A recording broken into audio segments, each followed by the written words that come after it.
Sidney Poitier was known as a kind and classy man in Hollywood. He broke many barriers and inspired millions, but behind his calm smile, there were people he strongly disliked. Some actors crossed lines that Sidney could never forgive. They disrespected him, blocked his path, or went against his beliefs. This is not just about small fights, it is about deep hurt, betrayal, and anger that lasted for years. Who were these people? Why did he feel so much hate toward them? Today, we will uncover the truth and reveal the 6 actors Sidney Poitier hated the most. Before we dive into video, please subscribe our channel. Sidney Poitier's life looked perfect on the outside, but behind the scenes, he faced many struggles. He was one of the first black actors to become a major Hollywood star, but that journey was full of pain and pressure. One of his biggest problems was racism. During the 1950s and 60s, America was deeply divided. Black actors were rarely given leading roles, and when they were, it often came with judgment or hate. Poitier had to prove himself again and again just to be seen as equal. He was also trapped by typecasting. Hollywood wanted him to always play the perfect, noble black man, someone who was calm, well-spoken, and never angry. Even though he had great talent, he was not allowed to explore deeper or darker roles. This limited his growth as an actor. Another big issue was jealousy and hypocrisy in the industry.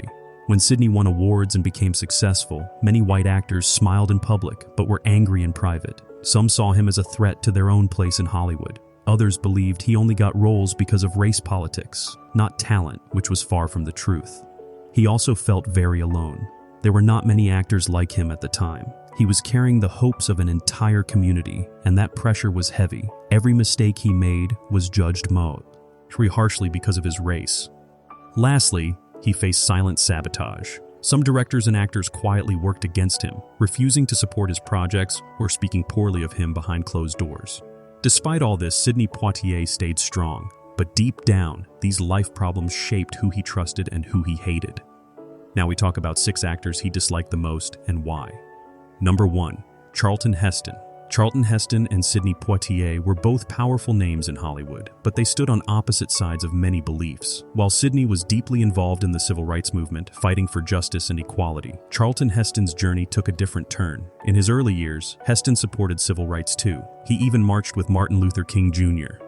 But as time passed, his views changed. He became a strong supporter of the National Rifle Association and took on a more conservative political role. For Sidney, this change felt like a betrayal. He saw Heston move from standing for justice to becoming a symbol of the very system Sidney had fought against. To Poitier, Heston was no longer an ally, but someone who used his voice and fame to protect power rather than challenge it. Behind the scenes, their personal interactions also grew cold. Sidney felt that Heston often spoke with a sense of superiority, looking down on black actors who spoke out for justice. There was no open fight between them, but the tension was always there, silent but strong. Poitier hated the way Heston had used his early support for civil rights as a badge, while his later actions seemed to block the progress Sidney believed in. To Sidney, Heston represented the kind of Hollywood that pretended to care but turned its back when it truly mattered. This deep clash of values turned respect into resentment, and finally, quiet hatred. Number 2. Marlon Brando. Sidney Poitier and Marlon Brando started off as friends, united by their shared love for acting and justice. In the early days, Poitier admired Brando for speaking up during the civil rights movement. Brando even marched with activists and supported causes that mattered to black Americans. Sidney saw him as a rare Hollywood ally, bold, fearless, and honest. But over time, things changed. Sidney began to feel that Brando was using activism to build his own image, not to truly help. Brando's passion often looked more like performance than purpose. He would show up for major events, speak loudly, and then disappear, leaving others, like Sidney, to carry the real burden. This felt fake to Poitier, who gave his heart and soul to the cause. The cracks grew deeper when they both competed for similar roles and attention. Hollywood loved Brando's rebel charm, but Poitier had to remain calm, perfect, and controlled just to be accepted. The unfair difference in how they were treated hurt Sidney deeply. On a personal level, Brando also made careless jokes about race, assuming Sidney would laugh along. But Sidney never did. He found it insulting and disrespectful. The man he once trusted had become someone he could no longer stand. What began as a powerful friendship slowly turned into silent anger. Sidney hated the feeling of being used, ignored, and misunderstood by someone who claimed to be a friend. That pain turned into lasting bitterness, a friendship lost, and a wound that never fully healed. Number 3. Tony Curtis. Sidney Poitier and Tony Curtis shared the screen in the powerful 1958 film The Defiant Ones, where they played escaped prisoners chained together. On screen, their chemistry was unforgettable, but off-screen, things were far more complicated. At first, Sidney believed that working with Tony would be a chance to show the world how black and white actors could stand as equals. But during filming, cracks started to show. Tony, already a big star, made it clear that he believed the film's success depended more on his name than Sidney's talent. He often tried to take control of scenes and pushed for changes that would give him more attention. Sidney was deeply hurt by this behavior. He had worked hard to earn his place in Hollywood, and now he felt dismissed, not by a stranger, but by someone who claimed to support equality. Even worse, when the Defiant Ones received praise and award buzz, Tony took much of the credit. In interviews, he would casually downplay Sidney's role or shift the focus to himself. Sidney stayed quiet, but inside, he felt betrayed. The final blow came when Tony refused to publicly stand up for Sidney, during a time when Hollywood was debating how many roles black actors should be given. Poitier saw this silence as cowardice, or worse, selfishness. Though they never fought openly, Sidney's respect for Tony Curtis turned into strong dislike. Behind the smiles, there was deep tension and a wound that never healed. Number 4. John Wayne. Sidney Poitier never hid his belief in justice, equality, and the fight for civil rights.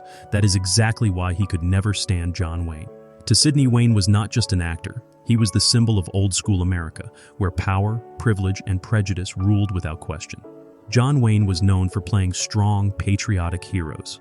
But off-screen, his views were far from heroic in Sidney's eyes. Wayne openly criticized civil rights activists and believed America should not change its traditional ways. He even once said that he did not believe in giving black people special treatment or equality just to make up for history. Those words cut deep for someone like Poitier, who had lived through injustice and racism. Sidney felt that Wayne represented everything wrong with the system, a man who had the spotlight but used it to support values that hurt others. Even worse, Wayne's influence in Hollywood meant that his beliefs carried power. He supported films and ideas that kept black actors limited, typecast, or out of work entirely. There was no personal argument between them, but Sidney never forgot the way Wayne looked down on change, on progress, and on people like him. Every time he saw John Wayne praised as a national hero, a part of him burned with anger. To Sidney Poitier, John Wayne was not just another actor. He was the enemy of everything Sidney stood for. And that silent war of values created a deep and lasting hatred. Number 5. Robert Mitchum. Robert Mitchum was known for his cool, tough guy image. A man who rarely followed the rules and often played rebels on screen. But behind his quiet charm, Sidney Poitier saw something else: disrespect, arrogance, and a deep-rooted prejudice that never needed loud words to be felt. Unlike others who openly clashed with Sidney, Mitchum rarely said anything directly, but his actions, or lack of action, spoke volumes. On sets and at events, Sidney noticed the way Mitchum avoided him, barely acknowledged his presence, and treated him as if he did not belong. There were no insults, but the cold silence carried its own weight. What hurt Sidney even more was Mitchum's off-screen behavior. He often made careless comments about race and civil rights in private circles, brushing off the struggles of black Americans as overblown or political noise. Poitier, who lived those struggles every day, found that kind of attitude unforgivable. Rumors also spread that Mitchum had quietly discouraged producers from casting Sidney in certain films. Though it was never proven, Sidney believed it, because the same doors that opened for others always seemed shut for him, and Mitchum had powerful friends. To the world, Mitchum was just another Hollywood rebel, but to Sidney, he was a man who never respected him, never supported justice, and never cared to understand. That coldness turned into quiet rage. It is one thing to fight loud enemies, but Mitchum's silent rejection cut even deeper. Number 6. Laurence Olivier. Laurence Olivier was one of the greatest stage actors of all time, a master of Shakespeare and classical theater. He was respected, admired, and even worshipped in elite acting circles. But to Sidney Poitier, Olivier represented a closed door, one that refused to open, no matter how hard he knocked. Sidney deeply respected theater. He dreamed of performing complex roles on stage, especially in Shakespearean dramas. But every time he tried to step into that world, he felt blocked not by his talent, but by gatekeepers like Olivier. While Olivier never openly insulted him, his actions spoke clearly. He never once supported Sidney's entry into classic theater and never invited him to work together, even when Sidney had proven himself as a world-class actor. What made the rejection harder was that Sidney admired Olivier deeply. He studied his performances, learned from his methods, and even hoped for mentorship. But instead of guidance, he received distance. Olivier seemed to believe that Shakespeare belonged to a specific group, and Sidney, as a black actor, was not part of it. Even in interviews, Olivier made statements that suggested traditional roles should stay with traditional actors. This quiet form of exclusion hurt Sidney more than direct racism ever could. It was elegant, polite, and completely cold. To Sidney Poitier, Laurence Olivier was not just another actor. He was the wall between him and the stage he longed for. And that silent denial turned admiration into bitter resentment and eventually hate.